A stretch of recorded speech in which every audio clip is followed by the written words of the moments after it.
بسم اللہ الرحمن الرحیم۔ آج ہم اللہ سبحانہ و تعالیٰ کے خوبصورت نام المتکبر پر بات کریں گے۔ اللہ اپنی ذات، اپنی صفات، اپنے افعال، اپنے اعمال میں سب سے بڑا ہے۔ اللہ سبحانہ و تعالیٰ کا یہ خوبصورت نام ہے جو صرف اسی کی ذات کو جچتا ہے۔ المتکبر کا مطلب ہے بہت زیادہ بڑائی والا۔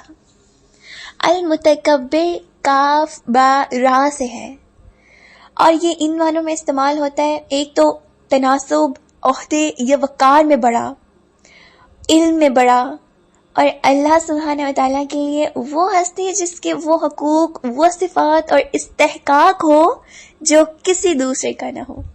استحقاق مطلب حق کو طلب کرنا۔ اب دیکھیں، المتکبر نام کے روٹ میں تا نہیں ہے۔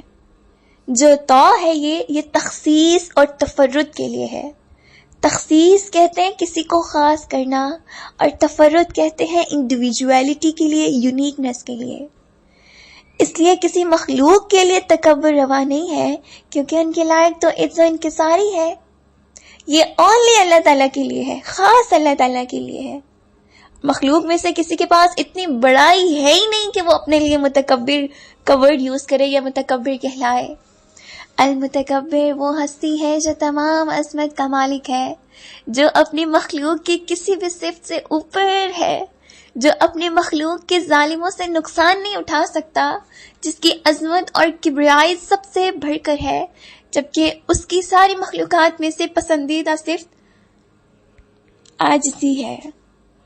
اللہ تعالیٰ کو عاجزی نہیں جچتی اور اس کے بندوں کو تکبر نہیں جچتا۔ اللہ سبحانہ وتعالیٰ کے نام المتکبر کا مطلب بہت زیادہ بڑائی والا۔ المتکبر کے دو مفہوم ہیں، ایک وہ جو فی الحقیقت بڑا نہ ہو مگر خواہ مخواہ بڑا بنے، جیسے انسانوں کو دیکھ لیں یا شیطان، اور دوسرا وہ جو حقیقت میں بڑا ہو اور بڑا ہی بن کے رہے۔ اللہ کے لیے خاص ہے یہ۔ اس لیے انسان کا یا کسی اور مخلوق کا اپنے آپ کو بڑا سمجھنا اور دوسروں پر اپنی بڑائی جتانا ایک بدترین عیب ہے۔ عیب اس لیے کہ وہ اس میں ہے ہی نہیں جس چیز کو وہ جتا رہا ہے۔ یہ صرف اللہ کا حق ہے۔ اس لیے اللہ کا بڑا ہونا اور بڑا ہی بن کے رہنا اسی کی ذات کو جچتا ہے۔ یہ اس کی ذات کی خوبی ہے جو کسی اور میں نہیں ہے۔ اس کے علاوہ بھی کوئی بھی مخلوق اپنی بڑائی اور برتری کا احساس جو رکھے باطل ہے۔ یہ جان لیں کہ المتکبر، تکبر ہونے کے لیے، متکبر ہونے کے لیے ضروری ہے کہ جو جس چیز پر آپ غرور یا متکبر یا تکبر کر رہے ہیں وہ آپ کی اپنی ہو، اس کو آپ آن کرتے ہو۔ جبکہ اگر انسان اپنی بڑائی کا بیان کرے تو یہ ایسے ہی ہے جیسے کوئی بادشاہ نہ ہو اور وہ خود کو کہے ہم بادشاہ سلامت ہیں، اور کوئی فقیر اور وہ سیٹ بن کر دکھائے اور کہے کہ ہمیں یہ پیش کیا جائے، تو اس کو کیا کہیں گے؟ چل بڑایا، آرام سے بیٹھو۔ تو وہ فقیر یا وہ عام انسان کس میں مبتلا ہے؟ دھوکے میں۔ کس دھوکے میں؟ کہ میں بڑا ہوں۔ دنیا میں بہت سارے لوگ ایسے ہیں جن کے پاس گھر ہے، گاڑی ہے، عزت ہے، شہرت ہے، بیٹے ہیں، کاروبار ہے، لیکن اور وہ اپنے آپ کو بڑا جتاتے ہیں، متکبر سمجھتے ہیں، تکبر کرتے ہیں، غرور کرتے ہیں۔ یہ ان کو جچتا نہیں ہے۔ کیوں؟ کیونکہ سوال یہ کہ کیا یہ اس کے ذاتی ہیں؟ متکبر ہونے کے لیے لازمی ہے کہ وہ چیز آپ کی اپنی ہو، آنر ہو آپ اس کے۔ اگر واقعی کوئی آنر ہوتا ان چیزوں کا تو کسی کا اکلوتا 20 سال کا بچہ کیوں مر جاتا؟ کیوں گھر جل جاتا؟ کیوں ایکسیڈنٹ سے گاڑی تباہ ہوتی اگر اس کی اپنی ہوتی؟ کیوں کاروبار کو نقصان پہنچتا؟ کیوں اس کو انفیکشنز ہوتے؟ کیوں اس کو کینسر ہوتا؟ کیوں اس کی ٹانگ کٹ جاتی؟ اگر یہ جسم اس کا اپنا ہوتا، اگر یہ مال اس کا اپنا ہوتا، کیوں اس میں نقصان ہوتا؟ یاد رکھیں، جس کو جو بھی بڑائی حاصل ہے وہ اللہ کی دی ہوئی ہے، وہ جب چاہے اس سے لے لے۔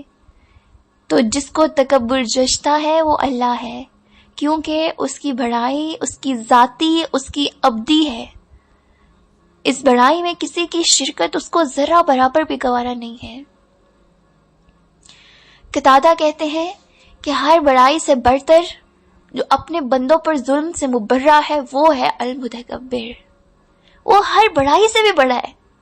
دنیا کی بڑائیاں نوٹ کریں، صرف دنیا میں کسی کو ذرا سی بڑائی ملتی ہے نا، وہ اکڑ جاتا ہے کہ اب تمہیں ہم کر کے دکھائیں گے.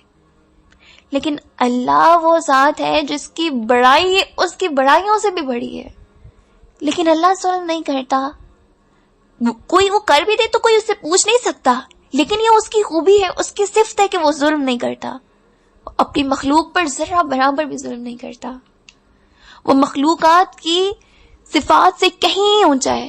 آپ ہم اگر ذرا غور بھی کریں نا اپنی صفات پر، تو دیکھیں ہم کھانا کھاتے ہیں، ہم پانی پیتے ہیں، سوتے ہیں، جاگتے ہیں، انسان اولاد پیدا کرتا ہے. اللہ ان ساری صفات سے اونچا ہے.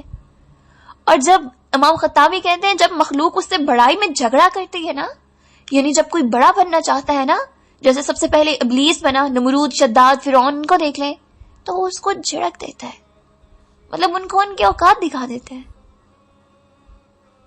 اور امام قرطبی کہتے ہیں المتکبر وہ ذات ہے جو اپنی ربوبیت میں بڑا، اس جیسا کوئی نہیں، اور المتکبر ہر چیز سے برتر، مٹنے اور ختم ہونے والی چیزوں سے پاک ہے. دنیا میں اگر کسی نے بڑائی کا دعویٰ بھی کیا ہے تو آج کدھر ہے؟ فرعون کدھر ہے؟ نمرود کہاں گیا؟ چنگیز خان وہ کہاں ہے؟ ختم، مٹ گئے، کب گئے، رل گئے، نشان بھی نہیں رہے ان کے.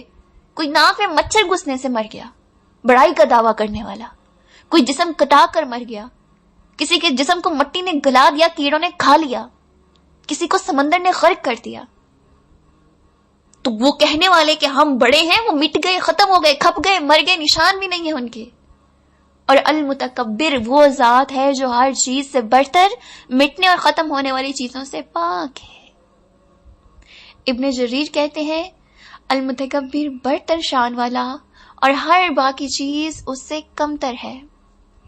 وہ اپنی شان، اپنی عزت، اپنے مرتبے، اپنے مقام، اپنے رینک میں سب سے اعلیٰ برتر ہے. اس سے اونچا کون ہوگا؟ امام غزالی کہتے ہیں وہ ذات جس کے سامنے ہر چیز حقیر نظر آتی ہے، اور ایسی بڑائی اسی کی شان ہے، اسی کو جچتا ہے. اللہ تعالیٰ کی کبریائی کو سوچیں ذرا ایک سیکنڈ. جب کوئی بڑا بننا چاہتا ہے وہ اس کو پیچھے کر دیتا ہے، سب اس کی جلالت کے آگے حقیر ہیں.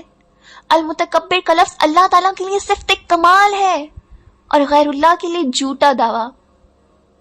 اللہ سبحانہ و تعالیٰ وہ ہستی ہے کہ جس کی پاکی، جس کی تصویر دریاؤں میں، صحراؤں میں، سمندروں میں، ہواؤں میں، فضاؤں میں، پہاڑوں میں، زمینوں میں، آسمانوں میں، ذروں میں ہر دم، ہر وقت، ہر لمحہ ہوتی ہے. کبریائی صرف ایک اللہ کی ہے. جتنا آپ اپنے رب کو جان لیں گے اتنے ہی اس کے فین ہوتے جائیں گے. ہم انسان تو شو آف کرتے ہیں نا جو اپنا ہے ہی نہیں. مثلا ہمیں اپنا بیڈ روم بہت پسند ہے، ہمیں اپنا بیڈ بہت پسند ہے، لیکن کیا وہ واقعی ہمارا اپنا ہے، میرا اپنا ہے؟ نہیں. ورنہ جو اتنا عزیز تھا یہ بیڈ روم، اسی کو آخری آرام گاہ بنا دیتے نا میری. بلکہ ہم جاتے ہیں تو جگہ کوئی اور لے لیتا ہے، زحمت بھی نہیں کرتے کہ یہ یاد رکھیں کہ یہ کس کا تھا اور اب کس کا ہے. کیوں رکھیں یاد؟ وہ تو میرا تھا ہی نہیں، یہ میرا ہے ہی نہیں، یہ تو چند دنوں کے لیے ملا تھا مجھے، اللہ نے مجھے دیا تھا، استعمال کرو اور میرا شکر ادا کرو.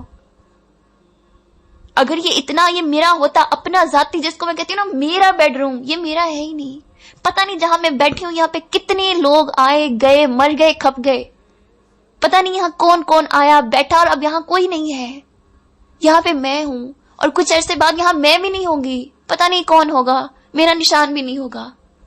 یہ چیز، یہ جگہ، یہ بیڈ روم، یہ کچھ بھی میرا نہیں ہے، یہ لباس میرا نہیں ہے، اس پر اختیار میرا نہیں ہے، یہ سب اسی کا ہے. اللہ وہ ذات ہے جس کی ہر چیز اپنی ہے، جس نے ہمیں دیا ہوا ہے. اسی ذات کے آگے جھکنا، رکوع کرنا، سجدہ کرنا، اپنی خوشی غمی اس سے شیئر کرنا، قربانی، نظر مانگنا، ہر چیز اس کے لیے. المتکبر کے سامنے آپ کسی کو لا نہیں سکتے.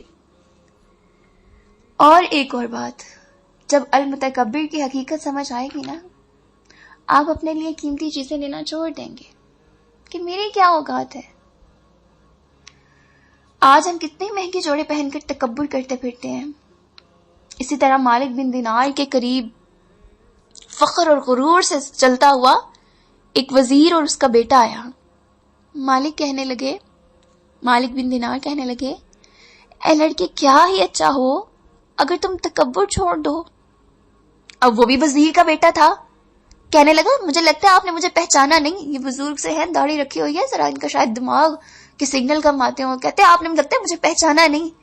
انہوں نے کہا کیوں نہیں, میں تو تمہیں بہت اچھی طرح جانتا ہوں. اور اس نے کہا اچھا ہاں کیسے. کہنے لگے تمہاری ابتدا تو ایک نطفہ ہے اور تمہاری انتہا ایک بدبودار جسم ہے, اور درمیانی حالت یہ کہ تم نجاست اٹھائے پھرتے ہو. میں تمہیں اچھی طرح جانتا ہوں تم کون ہو. کتنا اچھا ہو اگر تم عروج ہو. تمہاری ابتدا کیا ہے, ایک نطفہ, اور انتہا کیا ہے, بدبودار جسم, جس پر تم پہن کر کوئی لباس بڑے شاہانہ انداز سے تکبر کر کے چلتے ہو. اور تمہاری درمیانی یہ حالت کیا ہے, تم گندگی نجاست اٹھائے پھرتے ہو. یہ ہے تمہاری اوقات. یہ سن کر اس لڑکی نے سر جھکا لیا اور آئندہ کے لیے توبہ کر لی. یہ ہے عاجزی.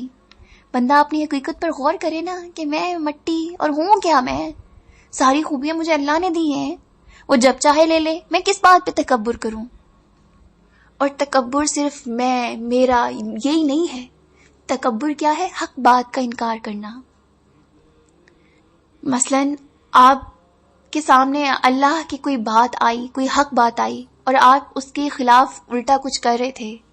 مثلا آپ نے ویسی نماز ادا کی جیسا آپ کو آپ کی فیملی نے سکھایا, لیکن آپ نے دیکھا کہ بخاری اور مسلم میں تو طریقہ اور ہے. تو آپ کے سامنے حق آ گیا, لیکن آپ نے کہا نہیں, اصل میں میرے ماں باپ نے مجھے یہ سکھایا ہے, میری سوسائٹی نے, میرے خاندان نے یہ سکھایا, سب ایسے پڑھتے ہیں تو میں ایسے ہی پڑھوں گی. یہ ہے تکبر, حق کو دیکھ کر بھی نہ ماننا.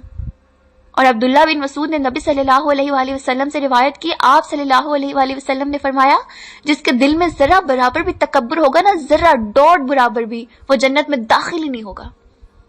ایک صحابی نے کہا یا رسول اللہ صلی اللہ علیہ وآلہ وسلم, اب وہ ڈر گئے اس بات سے. انہوں نے کہا انسان چاہتے ہے کہ اس کے کپڑے اچھے ہوں, اس کے جوتے اچھے ہوں, تو یہ بھی تکبر میں آتا ہے کیا؟ تو آپ صلی اللہ علیہ وآلہ وسلم نے فرمایا اللہ خود خوبصورت ہے اور خوبصورتی کو پسند کرتا ہے. تکبر حق کو قبول نہ کرنا اور لوگوں کو حقیر سمجھنا ہے. صحیح مسلم کی 91 نمبر روایت ہے کہ خود اچھے کپڑے پہن لیے, لیکن سمجھنا یار یہ دیکھو اس نے کتنے گندے کپڑے پہنے ہیں, یہ دیکھو کیسا ہے, یہ ایسا لگ رہا ہے, یہ کالا لگ رہا ہے, یہ اس کے پاس لگتے کچھ ڈھنگ کا نہیں ہے, یہ تو بڑے پرانے فیشن کا پہنا ہوا ہے. یہ ہے تکبر. دنیا میں جو تکبر کرے گا آخرت میں وہ جنت میں داخل نہ ہوگا. اللہ سے دور کرنے والے اعمال میں تکبر آتا ہے. کیوں آتا ہے تکبر کسی میں؟ دوسروں سے امتیازی حیثیت کی خواہش کرنے سے, اپنی ذات میں یا اپنے علم میں نقص چھپانے کی ناکام کوشش کرنے سے, دوسروں کی تعریف میں مبالغہ کرنے سے. اور سورہ زمر میں آیت نمبر 71 اور 72 میں آتا ہے, اور جن لوگوں نے کفر کیا وہ گروہ در گروہ جہنم کی طرف ہانگے جائیں گے, حتیٰ کہ جب وہ اس کے پاس پہنچیں گے تو اس کے دروازے کھول دیے جائیں گے. تو اس کے نگران ان سے کہیں گے کہ تمہارے پاس کچھ رسول نہیں آئے تھے جو تمہیں تمہارے رب کی آیات پڑھ کر سناتے اور تمہیں اس دن کی ملاقات سے ڈراتے؟ وہ کہیں گے کیوں نہیں, آئے تو تھے لیکن ہم نے نہیں مانا, ہم ہی آگے سے تکبر میں مبتلا ہو گئے.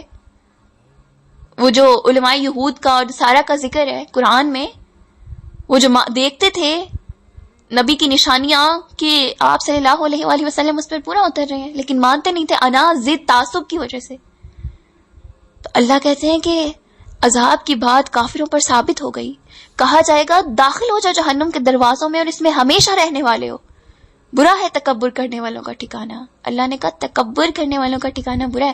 کیا مطلب جہنم میں جتنے بھی لوگ جائیں گے سب متکبر ہوں گے, سب تکبر کرنے والے ہوں گے؟ جی ہاں, سب تکبر کرنے والے تھے, سب غرور کرنے والے تھے. تو اللہ سبحانہ و تعالی کی ذات کو ہی تکبر جچتا ہے, کیونکہ ہر چیز تو اس کی اپنی ہے, وہ جو چاہے کرے. ہمارے پاس تو کچھ بھی اپنا نہیں ہے, نہ ہماری شکل اپنی ہے. اگر اتنی ہی اپنی ہوتی تو ہم بڑھاپے میں تک کیوں جاتے, جھریاں کیوں پڑواتے؟ جسم اپنا ہوتا تو کیوں ایکسیڈنٹ ہوتا, کیوں کوئی بیماری لگتی؟ یہ اللہ کی دی ہوئی ہے ہر چیز, ہمارا تو کچھ بھی نہیں ہے یہاں.